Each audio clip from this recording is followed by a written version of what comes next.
You'll never go out on a training ride and dig that deep. Awesome. We won gold. They're life rides. I'm like, dude, I'm still figuring this out. To lose sight of the fact that it's whoever goes faster.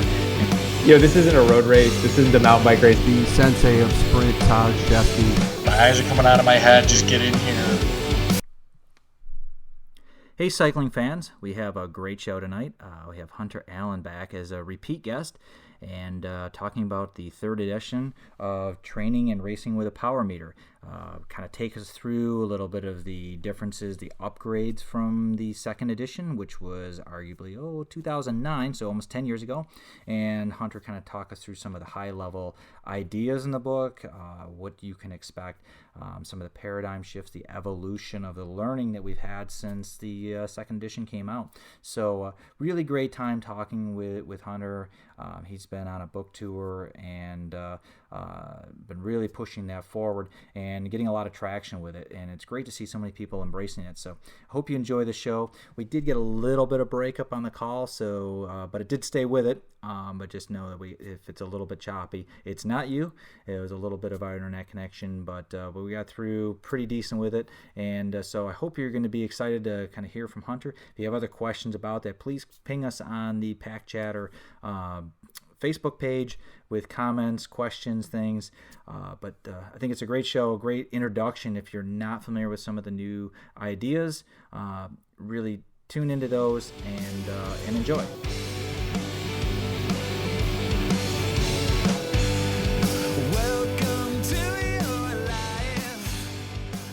So it's going to be us two tonight. Tony's out, had some other things, and do a lot of gravel race promoting and so forth. So, but it's great to have you back as a repeat guest on Pack Chatter.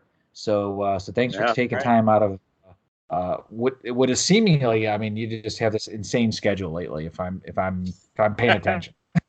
Yeah. It's a little hectic right now.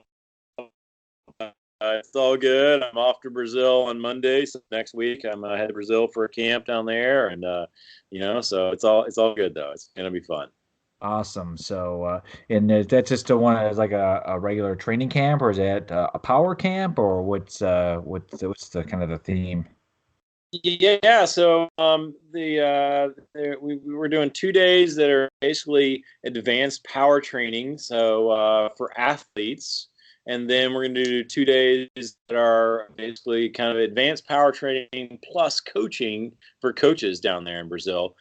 Brazil doesn't really have they don't have a U.S. cycling, so to speak. They don't have a Brazil. They have a Brazilian Cycling Federation, of course, but there's no real coaching education down there. So that's one of the areas that they're really lacking. I mean, a lot of countries are lacking that. And so we're very fortunate that we've got that here in the U.S. But so we're going down there and we're gonna teach some folks how to train with power at a little deeper level. So that should be cool. Oh, awesome. So it's a little bit of a dual purpose there, and kind of also folds in nice with one of the theme of our discussion tonight, which is the new edition of training and racing with power. And presumably, I mean, like I said, I mean, you've been on this kind of insane schedule, been on this book tour, at least for the last couple of months, promoting that, and it seems though it's getting a lot of traction out there as well, as far as selling on Amazon and other places. Yeah, I've been really pleasantly surprised. I mean, we obviously worked really hard on it and have updated it so that we've got some really great new things in there. And but no, it's been really exciting. Lots of people have bought copies. We've gotten lots of great reviews already, and I couldn't believe it when we're number one in the cycling category and number one in the triathlon category, and then we got number one in the sports training category, which is like all sports, weightlifting, everything. So yeah, it's really killing it on Amazon right now, and that's pretty exciting. Actually, it's pretty fun. Yeah, and I think that kind of brings up something a little bit interesting too. When you start talking about other sports, and maybe kind of enlighten us a little bit about how other sports are kind of getting on board with power training. Yeah, I think that certainly running is the next one, and that's been a really cool thing where we're seeing running power meters, and then after that, now I don't know if you've seen, but there's this really cool Vasa swim trainer. It's a dry land swim trainer. It's a simulator essentially, a treadmill for swimming almost, but that thing has got power in it too. So it's pretty cool to be able to have power on a dryland trainer for swimming and see how that would be, how that would translate into the water. So I think it's really exciting from that perspective. Yeah. So how does a dry land swim trainer work? I'm trying to put my head around that. How that what do you do? Yeah. It's really interesting. Where basically, just imagine if you remember the old cross country cross track, where you skied with your cross country skis, but in your hands, right? You had just kind of your hands there that pulled the ski poles. Then imagine that now being just your arms lying down on your chest, and then having the arms that are out in front of you, and you're pulling the arms back in the swim motion, and it really analyzing how much power, measuring how much power you create on the pull part of it. Right. So it's pretty interesting. Yeah, it is. It's obviously it's not something on my usual space, and I've only worked with a couple of multi-sport athletes, and usually the swim part, I'm usually like, hey, if you really need a lot of work with your swim, I'm kind of not your guy. I can do the running part I've done, and cycling's my sweet spot, and obviously cycling's the biggest part of any triathlon, so we get this part nailed. But if you're looking for technique and measuring swim stuff, so I'm usually not in that space. So it's interesting to know that, and it's something to pass on if we start working with more multi-sport athletes too, is be able to direct them towards kind of this dry land power type thing. Right. But do you see, as far as with a new version and some of these things, and as the software develops, you see other sports then really coming up to speed more? Are they kind of 5 years behind where cycling is? Are they kind of on par? Where do you see them as being in that then? Yeah, I think that they're probably 5 years. I think 5 years is probably there. I think running, for some folks, running is a tough deal, right? Because most runners aren't super techy. They just want to go run. And that's definitely changing, though. I think that's what's been exciting. About this younger generation, they're growing up with all these smartphones and doing tech all along. So they're much more embrace tech than another group of runners. So the runners out there are certainly wow, this is really cool. Now we're able to have this tech for running. And so I think that's one of the things that has been there. But at the same time, I don't feel like it's not been the revolution that having a power meter on cycling has been. And I think swimming will always be challenging just because of the water factor. So taking, I can produce 150 watts on dry land. Well, how do I actually do anything with that, in the pool?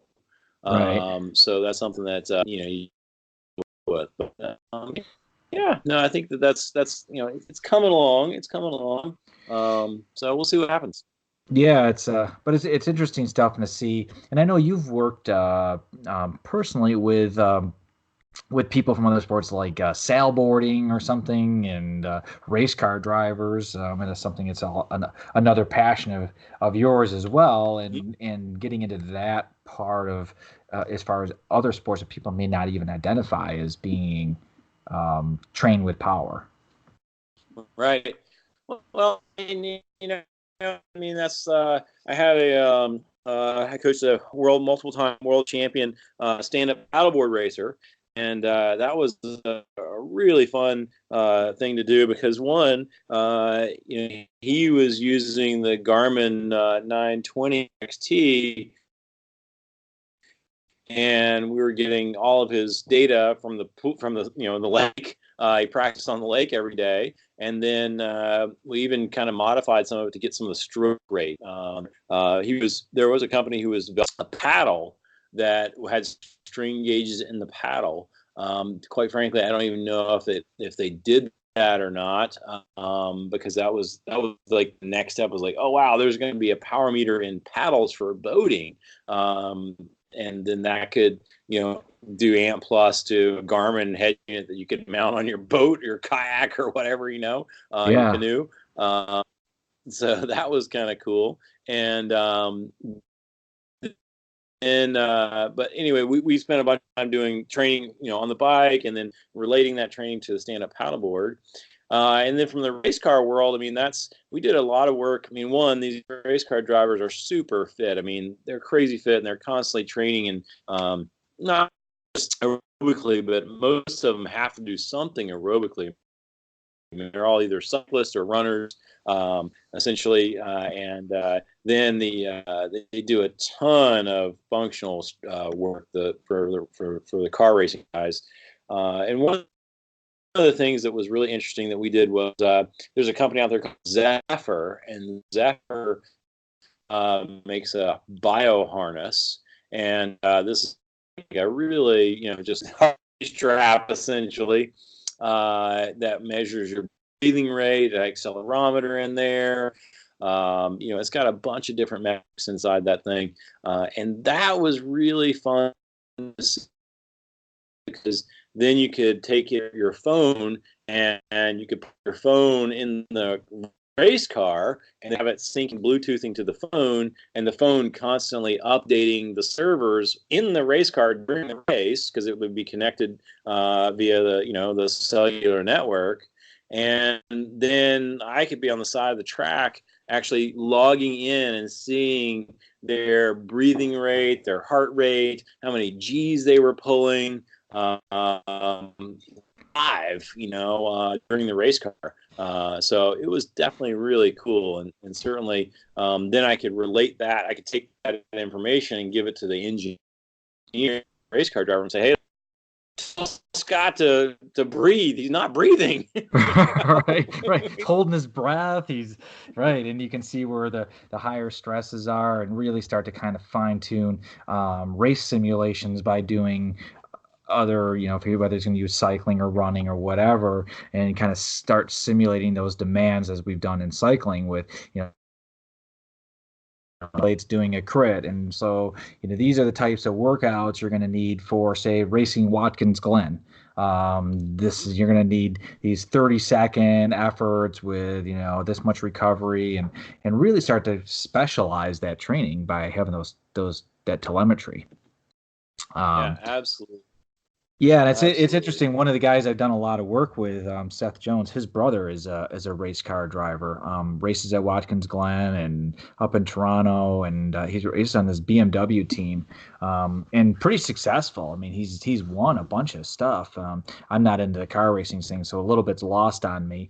But they'll go out and do bike rides together. And they spend time doing that as part of him getting more fit. But he's he definitely realizes got to be fit to be a race car driver, and it's not always intuitive for people that the amount of training that those guys are doing.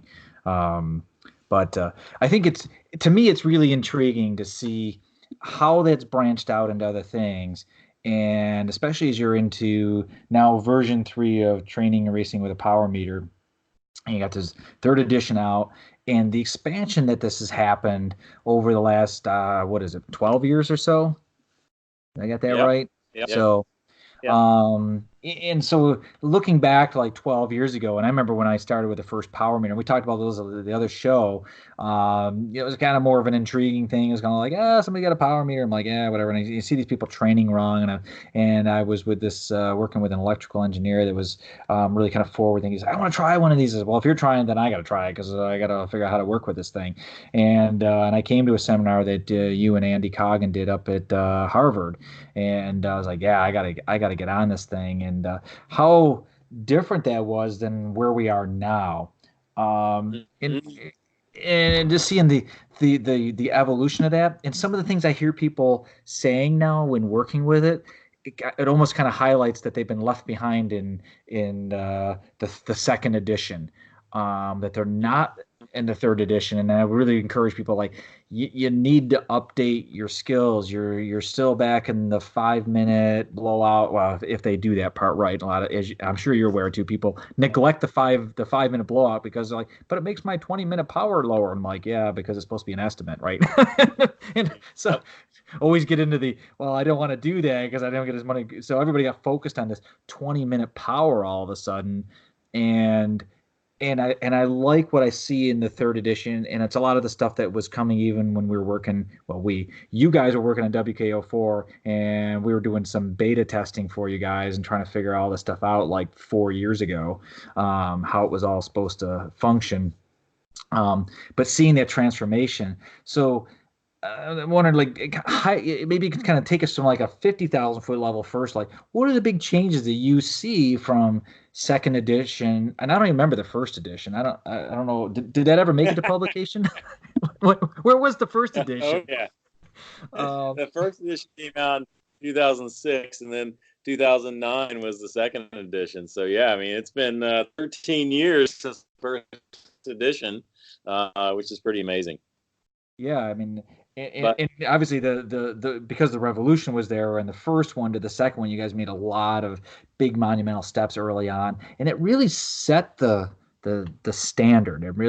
You guys became kind of the gold standard of how to work with power in that, and hence I think it took that time period before there was enough to put together for a third edition, because just the amount of data and everything that Andy's collected and that you guys have poured over, it just takes time to get all that and to find out what's even going on in the second edition to make those advancements. Yep. Yeah, absolutely. And I think that's part of it is just really thinking about how, we needed some extra software horsepower, to be honest, and that was one of the things that has driven our knowledge ever since the beginning. I mean, when Kevin Williams and I developed or co-developed Cycling Peak software back in the day in 2003, those were the things that really helped us, define the principles of power training, and helped us to figure out the base, which came out in 2006 in this first edition. And then after that, we had more advances with the Performance Manager chart coming out in the second edition, and that came out because that came out in the software as well, and we learned some other interesting things. And so it's been a little while. It's been 10 years since that second edition, because we haven't had the horsepower from the software world to give us new insights. And then two, it hasn't changed a ton, right? I mean, it's definitely changed, but it's been more evolutionary, and I think that's something that we continue to learn more every single time, every single year that we're working with this data, and especially with athletes. And that's one of the things that it's just critical to do. So from the second to the third edition, one of the things that we've spent a bunch of time on is looking at some new metrics and coming up with some things that help better individualize our training zones. Because early on, we figured out that not everybody fit in the Coggin classic training zones. They just didn't always fit there. We kind of just take VO2 max, for example. VO2 max generally is between 3 and 8 minutes if you want to do those intervals.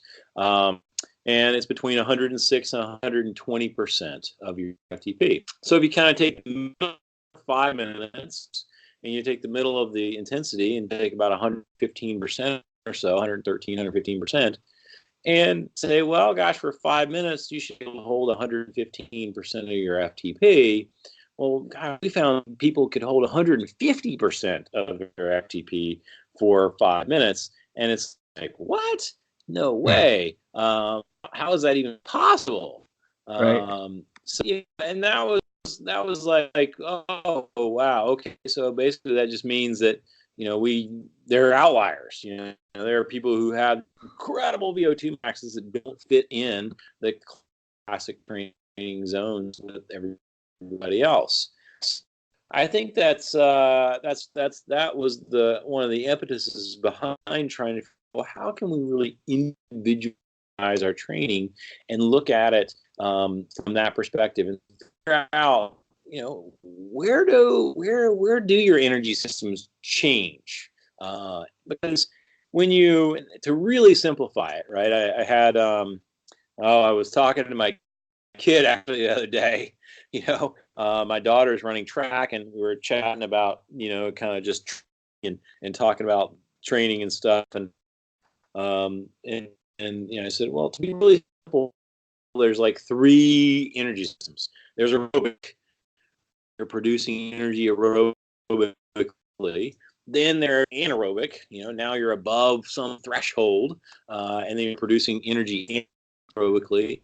And then there's neuromuscular power, and that's just like sprinting, pure force, pure reaction time. How quickly can you contract muscles, and for a very short period of time.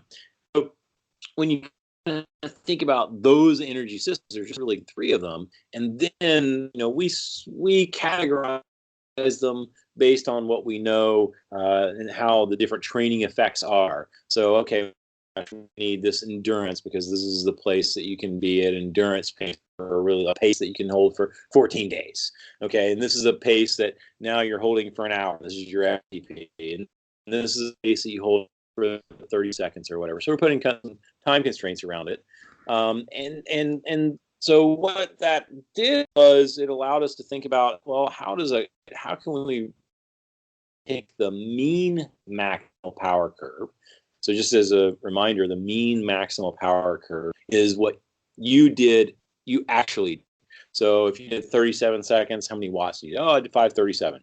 Okay, that's great. Okay, what did you do for a minute and 42 seconds? So you plot these XY points, and then you got what's called the mean maximal power curve. Then, well, we created a power duration curve, which is essentially a line of best fit that you probably remember from high school algebra. And then that helped us to further define, well, where do these energy systems change for you?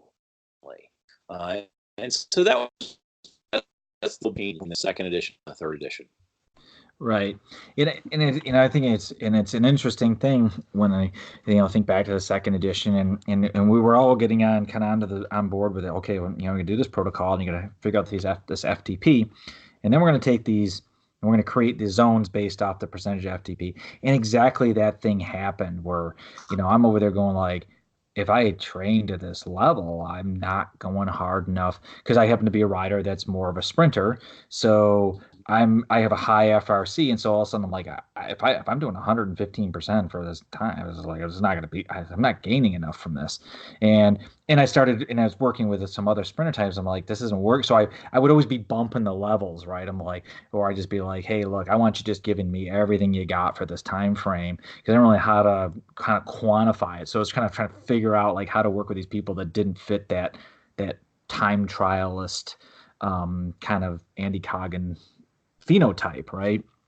And so and seeing that really come out and with the work with WKO4 is like, now this is making a lot more sense of how to really individualize this more and to start capturing what it was, and it made it start to, and I think things like FRC, which and people are still trying to figure some of that out, this functional reserve capacity, but having that metric is such, it's while it's evolutionary, not revolutionary, it's really important, I think, in this new edition.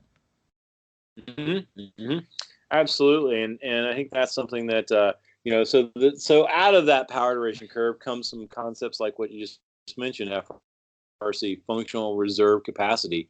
So it's like, this is all of the work you can do above your FTP. So you've got, okay, here's your FTP. We know it's 1 hour as hard as you can go. And then, well, what's above that? Okay, well, we got, again, VO2 max, anaerobic capacity, and neuromuscular power. We got those 3 that fit above it. And so FRC is really this kind of little umbrella that sits over top of those things. And we think of those as those three is kind of a continuum and a contribution to your ability to produce this additional work above your FTP.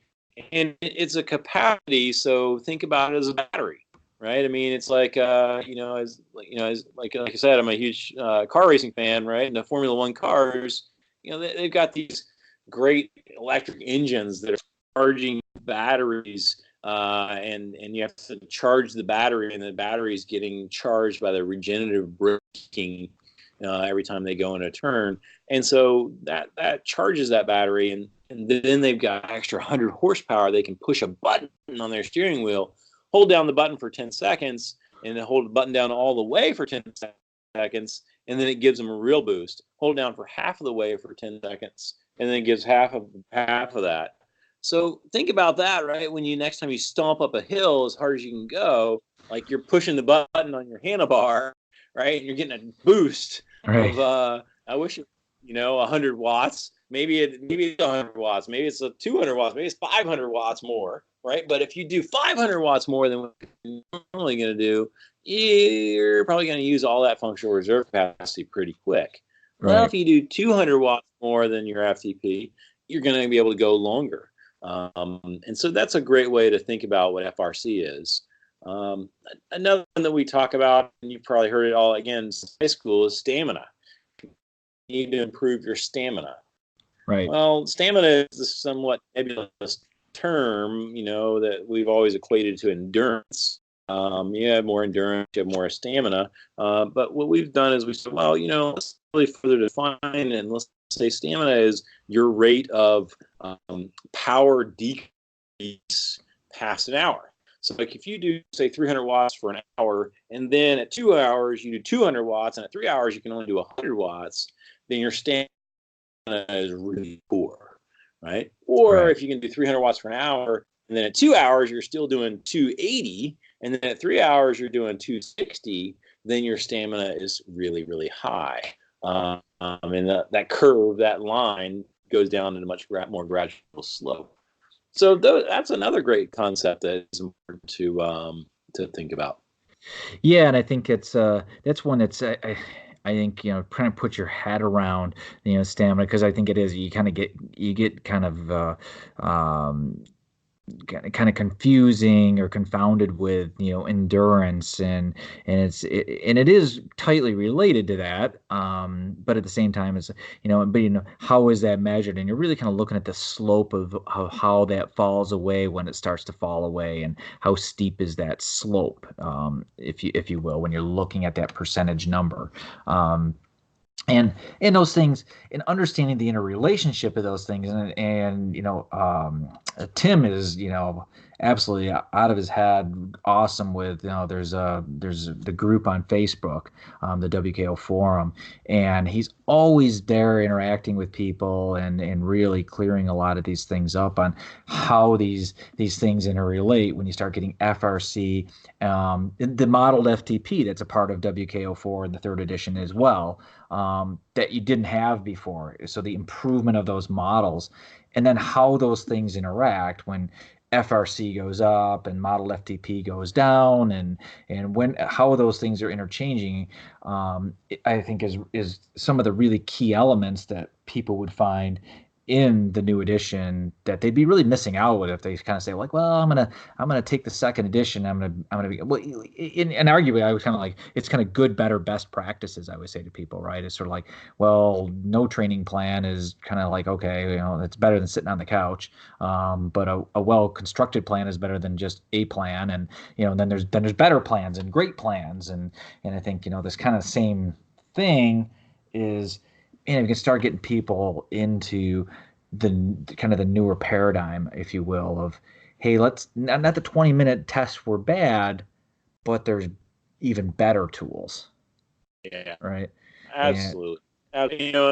One that's been a passion of mine for a few years now has been left-right power. I've been really interested in learning how the power from individual sides, right?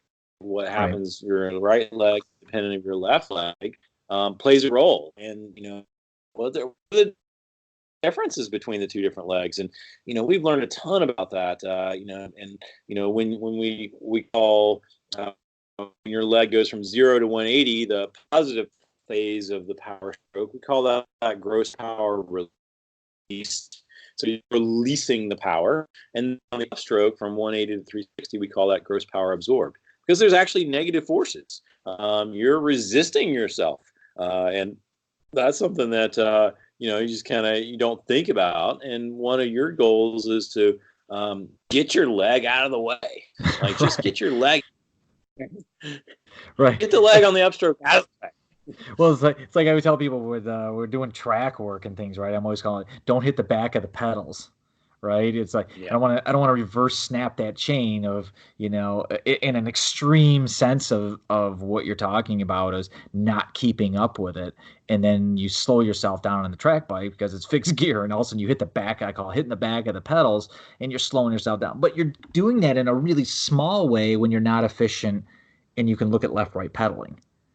And being able to measure, interestingly enough, I worked with a guy from New Zealand that had hip surgery, and that was one of the things that we got a double-sided power meter to really track the progress of his hip rehabilitation as we were training, and really interesting to see that progression of that one leg and how much it was basically like pushing a dead cylinder in a car. It was like he wasn't actuating that on enough of the stroke, and so of course his other leg's got to overcome this dead leg, right? So, but on this left-right thing, and I know you've been really kind of keyed into it. Do you see the power meters really picking that up as much, or has it been, from my perspective, it seems like it's been slower for people to kind of adopt the left-right idea? Yeah, well, definitely. I mean, it is complicated, right? I mean, that's the downside to it, is it is pretty complicated stuff. It's not something that I think the masses are going to be like, oh wow, man, everybody, I'm gonna figure this out and play with it and all that. I think that you've got to really see, do some research on it, and that's what I try and hopefully have simplified it somewhat, less complicated terms in the book, and give you tests. Say, okay, here, go test it versus just to see if you have a difference between how you stand and you sit while climbing, because that could be really interesting as well. And then, I think that after that, then changing that is something that is pretty interesting, where you can really change the, what can I change? Because, I found that a couple athletes that I worked with, we just changed some of their form while they were standing, climbing, and then now we evened up their releasing of power while they were standing. And that was like, wow, that was a free 100 watt or a free 10, 15 watts at their FTP. Right. So yeah, so that was really cool. Yeah, and it's other people, well, gosh, you're just too weak. That your right leg hamstring is weaker than your left. We got to do some work in the weight room or something. Right. And it's interesting when you start to kind of quantify, like, so and you can look at that and say, look, we changed your form, and by doing that you gain 10 watts. And if people aren't working with power yet and they go like, well, 10 watts, it doesn't sound like a lot, but when you try to get 10 watts out of yourself when you're on the ragged edge, man, 5 watts is, I'll take it. It's when you're hanging on by a thread and you're just like, I'm about to get popped, 5 more watts is you not getting dropped. I was like 10 watts is like half a gear. It'll be like, man, I could go from 53.14 to a 13 is like 20 watts. So like, if I could shift a gear, would I take it? Heck yeah, I'd take it. Yeah, bet. So it sounds, when you start being able to look at these discrepancies, and in your work in that, do you find where do you find most people kind of fall with left-right discrepancies? How, is it kind of wide open, or do you find like, yeah, a lot of people are in the 45 to 55% range, 45% on one leg, 55% on the other, or is it greater than that, or is it, with recreational you see a much bigger disparity or less, or how does that play out? Yeah, it's been really interesting. So when you look at the left-right balance of the legs, I don't get too worried if it's 47, 50, 53. I do get worried when it's 45, 55, because now we got a 10 percentage swing here, and so that's significant. It's something in that 3 to 6 range is okay. I'm not too worried about that, because we all have around about a 5% leg strength discrepancy between each leg. So, in that range is pretty normal.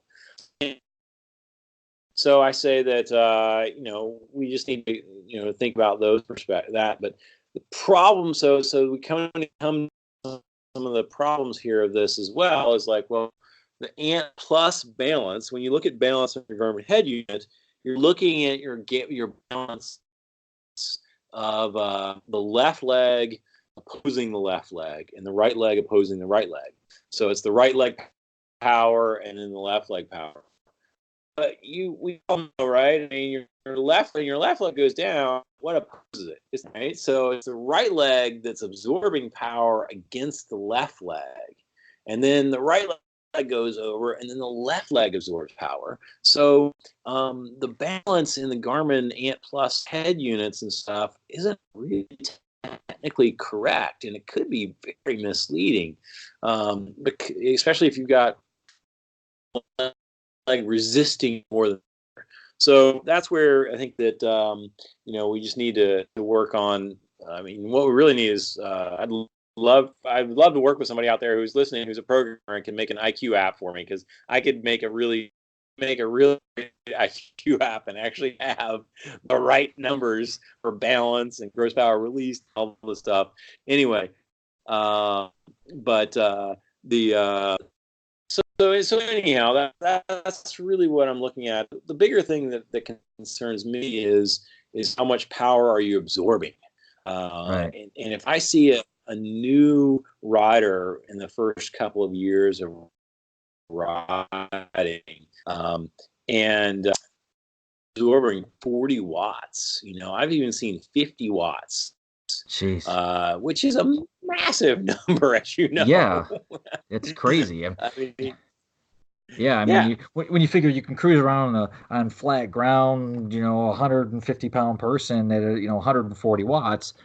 If you're throwing away 50 watts because you got a dead cylinder that you're trying to fire, that's huge losses. And being able to discern, and that's, I think, maybe is the most intriguing part, at least for me. I look at it as being able to discern what's being lost because it's absorbed, and not just necessarily a lack of strength, but maybe more of a neuromuscular coordination thing of just getting your leg out of the way.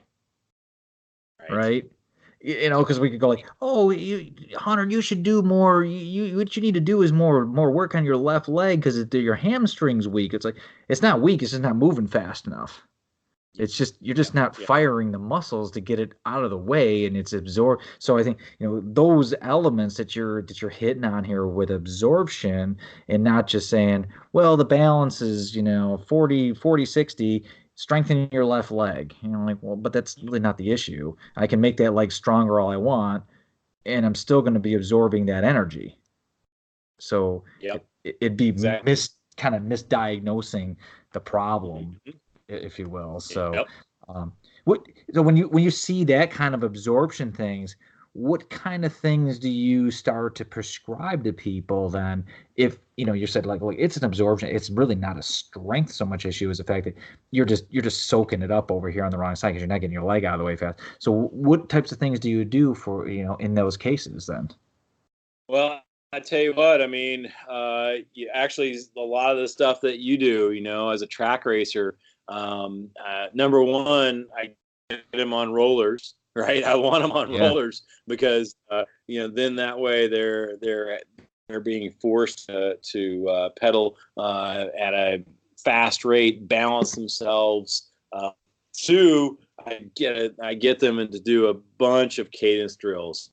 And I really want to work on their cadence drills, especially fast pedaling drills. I mean, we're going to do a bunch of fast pedaling drills, and that's a huge deal because, the faster you pedal, you can't resist.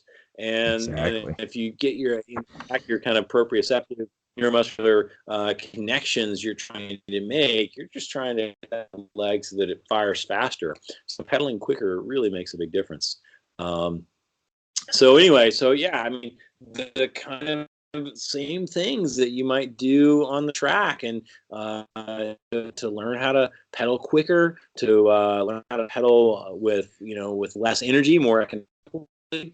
If they have access to a fixed gear and can get on a track, that's a great way to learn how to not absorb power on the upstroke. Right, exactly, and and I obviously I love that you bring that part out, because I mean I love racing the track, and it's something that Tony and I we kind of spar at a lot, and I'm like, I'm just going to the track, but the benefits that you get from that type of activity. And I spend time even during the season on my rollers doing cadence work, where I'll do, doing 120 RPMs for 30 minutes with 140 RPM 1 minute bursts. Yeah. And, on rollers and not hanging on to anything. And it's like, but just, it gets that core development, it gets that neuromuscular firing. And I always tell people, if you can be smooth and you're not bouncing at 140 RPM, what do you think? That translates now when I push the big gear? Now I'm also smooth because I've got that muscle memory going, and now I am getting out of my way. We've done some work with a Leomo, and we talked about that a little bit the last time. When you guys first got those out to us, and I put this thing on my bike, I'm like tapping on the glass. I'm like, does this thing do anything? I keep getting these zero dead spot scores. And I'm riding around going like, I don't know. I don't think this thing's working very well. And then I'm like, I don't know. Well, he said to do these different protocols because we want to see what it's doing. So I start doing these exaggerated things. I'm like, oh, look, it's reading stuff. And then it kind of hit me. It was like, oh, it's reading zero because I kind of generating zero dead spots. It's like, but I was kind of confused at first. I was like, I don't think this thing's working. But it was working. But it was really good confirmation to me that a lot of that cadence work over so many years of working on it and being smooth. And obviously when I was younger, your neuromuscular firing is faster, and I could do 215 RPM on rollers. Yep. I can't quite do that now because I'm just got a few too many years under the chassis. And the firing is just not there, but I'm trying to get, people to realize the real benefits of that. And then you're seeing it with his left-right balances now, and really able to measure that effect directly. Absolutely. Otherwise I'm a little more ethereal with it, kind of going like, it's kind of the good, better, best, right? It's like, all right, we'll go out and do 140 RPM on rollers and be like, I can't do that. You're crazy. And, but everybody that said I was crazy, that they couldn't do it, after 6-8 weeks, people were able to start doing it. And I wasn't able to measure that without a dual-sided power meter, but at least it was, I could kind of get the end effect. But it's nice when you can really measure that, and then see, I think, where you go with the Leomo part of that too, is seeing how fatigue plays into that. Do people revert when they get tired? I mean, what happens in those cases, right?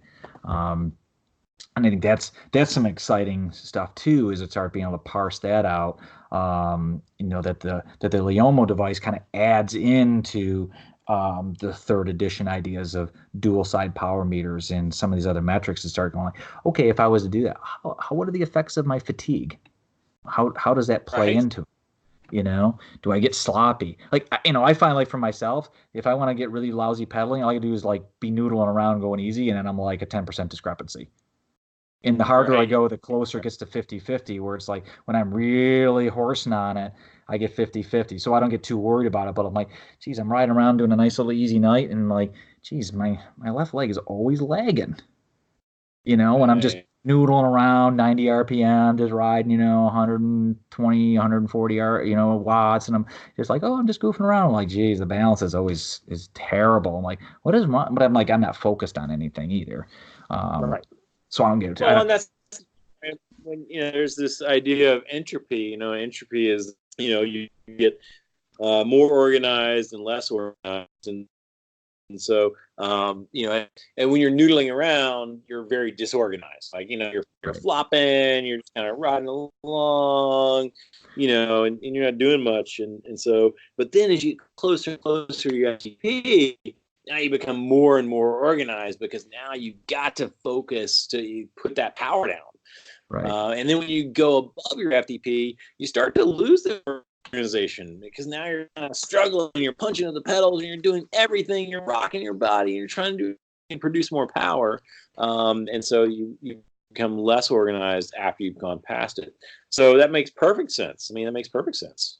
Right. And it's fun to be able to see some of that in really in quantifiable senses, and then to be able to do things about it. I mean, like you said, I mean, there's some parts where you're like, yeah, I'm not particularly worried about, but putting kind of prioritizing when it's kind of important and not important. And I think that's really where people can kind of gain from some of the stuff in the book as well is kind of putting together, because I think you also put in some sample training plans, and I've seen where you say, hey, this is kind of a typical distribution of power and things for a June ride or a July, and where you would kind of see some of these things, help people kind of start formulating. Not that they're necessarily going to go out and self-coach, because that's hard, and it's on top of the fact, it's like when people, somebody said it years ago to me, they're like, well, why should I hire a coach? I can get, Joe Friel's training Bible and then I could read all this stuff. Like, yeah, and you can get Hunter's book and read these things. I said, but it's kind of like going to college. You can buy all the textbooks too. But it just takes a long time to figure it all out. It's like, there's a lot of things to learn and to look at. How much time do you have to figure it all out on your own, or have somebody help you figure it out, and you learn together, and the learning is faster. And I think it's important, like part of the thing that you said, you're still learning stuff. We're all still learning a lot of what's going on outside of the individual itself, but someday there'll be a fourth edition, and there'll be more things that we learn based on the things we're doing today, and saying, hey, that stuff we said about FRC, that was really good, but now we've got this other tool that we didn't have before. Maybe there's something to do with HRV, or there's something, and I know you're very progressive in the things that you're looking at and taking a lot of these things in. And where do you see the next steps, I guess, heading towards, obviously you're still in the throes of like, whew, glad we finished that third edition and we got this thing rocking. but we all know there's a fourth edition lurking, and Right. the beginnings of that. Andy's in the lab, and he's a masterful statistician, and I have just a ton of respect for what he's done there, as a practitioner of his statistics. It's just so solid, and I always learn things in talking to him about that. But where do you see that? Where do you see those next steps? Is it going to be the dual side of things, or what are kind of the insights into where it's kind of heading in the predictive part, or where is that? Yeah, I mean, so I think that there's a couple of different areas. One, I think we're going to see this convergence. We've gone through different convergence phases. I mean, our most recent convergence phase was digital camera to phone. Now we have Right. phones and digital cameras all in one, right? Right. Great convergence. So we're seeing these things that are coming together. So I think that that's one of the things that we're going to see is this convergence of a lot of sensors. And so I don't necessarily know that exactly what we're going to learn from a power standpoint, but I think that what we're going to do is we're going to continue to learn more about the rest of the body and how it relates to power, and therefore be able to continue to improve our techniques and training with power and getting better, more economical and efficient with our training. I mean, just imagine, right? I mean, with the Leomo type are with motion analysis. If all that stuff is coming into your one head unit, and then you've also got a souped up heart rate strap that's also getting RB and your breathing rate, and then you've got a sensor like the Whoop on your arm, and that's getting all of your data while you sleep and how good your sleep is. We're heading down that path where we could be really optimizing our even better. I think that's one of the things that we're going to really start to continue down that area. So anyhow, yeah. Yeah, and I think even today, Tim mentioned something on the WKO forum. I was kind of blowing by stuff amidst being insanely busy as spring has sprung and everybody's racing, which I love this time of year, but it's also, I feel like, time is just flies, right? But I was breezing by something and somebody was mentioning like, why, how come, Training Peaks, you can put in HRV and all these things and there's no way in WKO4 to analyze it or track it and he's like, coming soon. And and it's like, yeah, everybody's impatient. They're like, oh, why can't we do the thing? It's like, whoa, guys, man, all this stuff. Everybody's absorbing this stuff and saying, man, there's all this stuff, and it's like, it just takes time to synthesize it and do something meaningful with it. As much as Greg LeMond was riding around with a power meter in 1990 or something with an SRM, right? And nobody, you'd look at these squiggly graphs, go like, that's cool. Oh, here was his average watts. But okay, other than knowing his average and his max watts, it was almost like the beginning of cyclocomputer days, right? It was like, hey, my average speed, my max speed. And okay, well, so what? Now what? And this also makes me, when you said about these convergence of devices and things, I just started working with a weightlifting one, and it measures the speed of your lifts and the kilojoules and the watts for your lifting. So I just started doing some work with that. Really, really revealing. And I know as much as Tim has said, well, and maybe even Andy have been like, well, WKO4 and everything, like we don't really do anything with weightlifting because it's not really bike. But I've always included TSS with it because I'm like, well, it's real training stress for me. And I would just calculate out like how many watts it was based on how fast I did the lifts and how stressful it was and whatever, right? And so I've always put estimates in. But now I can actually even say, I know how many watts I did. And I can make a real TSS because I know that, and by measuring the speed of my lifts now, I'm also fine-tuning the lifting to be able to say, hey, I can really know if I should be doing more or less weight based on the speed of the lift. If I'm not able to lift it fast enough to be in a hypertrophy zone, I need to take weight off so I can speed up. And that's cool. Yeah, and it was really revealing when it was like, I'm not lifting these fast enough, and so I did some sets that I wanted to hit the mid-range speed on, and it did the trick, man. I was like, wow, that was hard.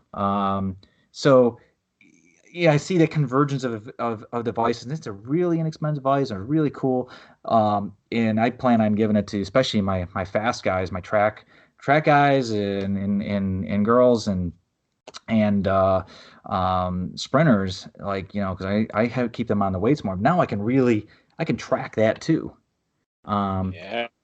And if I could start putting that into a device that's also on the bike, right now I'm kind of merging it in Training Peaks, but the more we can kind of put these devices together, I think that's an exciting thing to be able to say, hey, I can start folding all this together, get a really comprehensive look at recovery with HRV and what did I do in the gym, how did I do on the bike, what did I do in dry land swim if I'm working with triathletes, or how did my run play into it, and how did that affect my stride when I lifted first and then trained, and all these things that I look at as a really exciting time of we are living in a space that we can be really on the forefront of learning a lot, and and not a boring time. Not a boring time, right? Not a boring time. And a very exciting time, and and it's funny. I was reading some articles somewhere. with all the kind of the negativity out there about politics and all the other stuff you see, and they were talking about, by all standards, our lives are so much easier now than they were 10 years ago or 15 or 20 or 50 years ago. I mean, and when they started listing all of the things that make our life easier, and you're just like, holy crap, this is so true. It's like, oh, you want something, and you just get it on Amazon, and it's there the next day, or or you need knowledge, right? It's like, gosh, I mean, back in 1990 when I was trying to become a pro cyclist, there were no cycling coaches. Right. And it was like, I figured this out, right? And now it's like, wow, there's all these people who have all this knowledge and they're willing to share this knowledge with you. And I mean, just so many things in our lives have gotten so much easier and has made our life so much better. It's hard to remember that. I mean, you kind of are sucked into your little world with the blinders on and everything. And certainly it's made our lives somewhat, more, I don't know, what's the right word, hectic maybe, because it's become easier to communicate with each other, we want instant answers, right? Right. Oh man, that guy didn't respond to me in 2 hours. What's his problem? Right. Right. When I worked with a coach, my first coach many years ago, email was a little bit prevalent, but he was old school. I mean, he was 70 then, right? And Ron Palazzo. And the Western New York people will, if they've been around for a few years, will remember Ron. And he ran a camp in Italy, and he lived up in Tonawanda. He wanted to coach me, and I'm like, all right, cool, sounds good.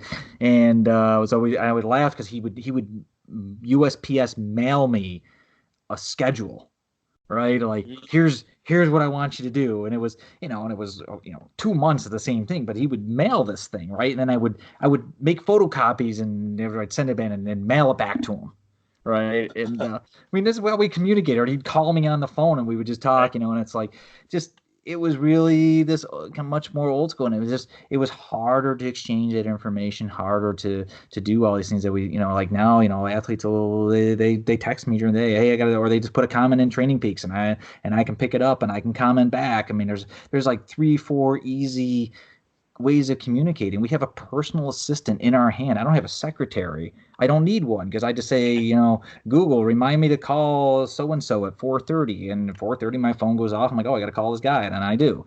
And what we're able to do now and being able to parlay that forward into becoming better athletes. And I also see that so many people are taking advantage, right? And you talked about there were no coaches. And like, yeah, I mean, I relied on guys like Mark Castelou. I mean, Mark and I would ride around after Criterium and talk for an hour about what happened and, do this kind of thing. And he was kind of going from his dad and, all these things. And then the learning was slow because, it was just, I talked to Mark once a week and I was trying to figure all this stuff out. And it's like, now there is accessibility and the ability for people to be able to tap into it. And I think we kind of sit in this unique position of being able to, you revolutionized it. I was able to pick it up fairly early. And now we have this kind of this water behind the dam to say, these are all the things we've learned, and we can share that with you and put that forward. Buy the book by all means. And I always encourage on my athletes. I like smart athletes because it's fun when you collaborate, because then it kind of doubles your brain power, because they know how they felt, right? I don't know how they felt, so I can say, yeah, it looks like you got some cardiac drift going on. You're getting a little ragged. You're struggling with the workout, blah, blah, blah. And I can look at FRC and I can do this and I can do that. And I was doing my own file after I blew up in a race yesterday going like, why did I blow up? What was the matter with me? And, and I'm looking at other workouts. I'm doing these comparisons. We can do all that stuff, but that there's still that human interaction part of it and the learning that we can get by saying, hey, we can bring all this knowledge and this is cool. And if they also get some of that knowledge and we teach that people, then it becomes this powerful collaboration. And I see people that are working with good coaches and fitness levels. I mean, add in Zwift, which I'm not, crazy about Zwift, but people are faster because they're stronger early in the season. And people that are getting decent training plans, like, man, there's a lot more fit guys first weekend of May than there used to be. Right. I'm just seeing how the races. I'm like, people are like, it's because you're getting older, Todd. I'm like, well, that is true. I am getting older. My numbers are not going down as fast as there's more people at that level. Because I have the data. I have 13 years of power data. I can look back 13 years and know what I was doing, and I'm like, I'm not that much different than I was then. And there's a lot more guys doing well. So I think the knowledge is getting out there, which is cool though, because now we're able to create more really good athletes, which is kind of awesome. And when you think about like now we can really start mining talent, because it wasn't just like, well, only a few people that made it out to the Olympic Training Center are kind of getting the Eddie V plan and know how to train, and the rest of the poor suckers are left to do something on their wind trainer in the garage all winter and not sure what they're doing. It's making racing better. Yeah. So. Oh, that's it. Absolutely true. So true. So true. No, that's really good insight. And I see, and I really see that theme coming through in this book, and I'm definitely, I would, encourage any of the athletes, even if they're not sure if they want to get a coach, to read it, because if you pick up, if people took away 20% of what's in there, they're going to gain a wealth of knowledge. I think that's and it's kind of like the thing that you when you go to a seminar or something, a lot of times there's things in there that you already know or learned. There's always that nugget that allows you to, wow, that was worth the whole seminar. Just that right there, Yeah. I think those epiphanies are always fun. So I'm hoping that there's more than just one nugget, and that you learn a lot in the new third edition. Yeah, definitely. I mean, I've appreciated having it. Look, I don't know where my second edition went, so it was hard for me to make the comparisons when it was like, yeah, I want to go do these comparisons before I talk to Hunter on the podcast, and I'm like, I've moved twice. And so it's somewhere in a box, and I'm like, I'm not gonna go look for it anymore. I'm not going back to it anyways. So I was like, I got my third edition. It's cool. But looking for those, even the nuggets and so forth. But there's a lot of great stuff in there, and I think as people can get into it and then find people that it is a lot to take in. But I think, people kind of look at it like eating an elephant, one bite at a time. And, there's a lot of us with Peaks Coaching Group and so forth that know what's going on with it, can help people, can guide people in that. And I think that's when it gets really, really powerful. And, everybody's a different level too. And I had somebody say recently, like, well, they weren't going to go, going to get a pro athlete. So, well, a lot of us aren't going to be making our living at it, but you still want to be the best you can be. And you kind of want to know what is that best, and and I still want to be competitive, or I still want to hit a PR or whatever. And that's the fun, I think, is getting into that process, using something like Training and Racing with a Power Meter, working with a coach, doing any of those things is really being your best self and really getting that information in that learning process. And I get excited about the learning process, like I said, even with that weightlifting device, all these different things. And it's like I like to learn stuff, and I like to push that through the athlete and say, hey, maybe this is worth 1%. But that percent is you on the podium at nationals. So, because everybody's level's going up. So how do we keep pushing that out? And I think that's the really, really fun part. So I know you've been on like this crazy book schedule, but I think it's showed that there's a lot of interest. I mean, you guys it's leading in all sports, you said, right, on Amazon for sports books. Yeah, it's amazing.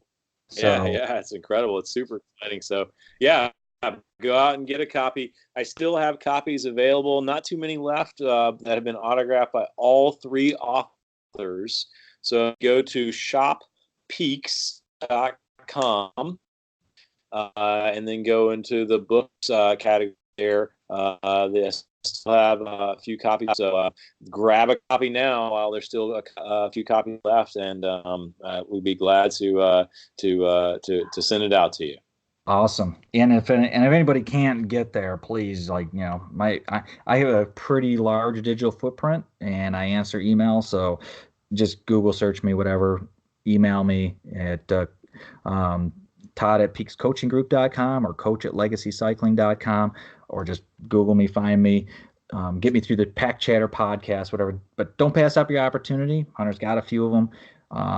Love to get the information out to people, and more smart racers is better for everybody. So, well, cool. So when do you take off for Brazil? When is that? Is that in a week or two? Monday. Yeah, Monday next week. So that's happening. I'll be down there for a week or so. And I think I'm going to head to Italy for a scouting trip. I want to do a camp in Italy next year. So I'm excited about that. And then we've got a camp in July in Boulder. So in Boulder, July. And sometime I gotta head back to China, so I've got all kinds of travel coming up here. Yeah, you got Iceland in there too, right? Yeah, well, we decided against Iceland. I just didn't get enough people. I was really bummed we didn't have enough people for Iceland. I know, and I was just so surprised about that because I thought, man, had such a great camp last year. It was super fun, and but I moved it from July to June. So maybe that was the difference. Maybe the June date just didn't work for a lot of people. So anyway, we'll give it a shot. We're going to have an Iceland triathlon camp this fall. So you want to go, if you're an triathlete and you want to go to Iceland in the fall, it's a great time to go. And it won't be too cold there. It'll be a triathlon camp for a lot of fun too. Awesome. So. Awesome. Lots of opportunities for people to learn, grow, share passion with other people. So great stuff. And they can find out about these camps at the Peaks Coaching Group website as well, right? Yeah, coachinggroup.com. Awesome. Well, Hunter, thanks for joining us again, being a repeat guest for us. Just great conversation, exciting times, and let's keep in touch on this stuff. Of course, you and I will, but let's, keep pushing forward on this thing and keep the learning going. Awesome, Tyler. Hey, thanks for having me on again. I really appreciate it. Glad to talk with you. You too. All right. Have a good night. All right. All right. Good night. Bye.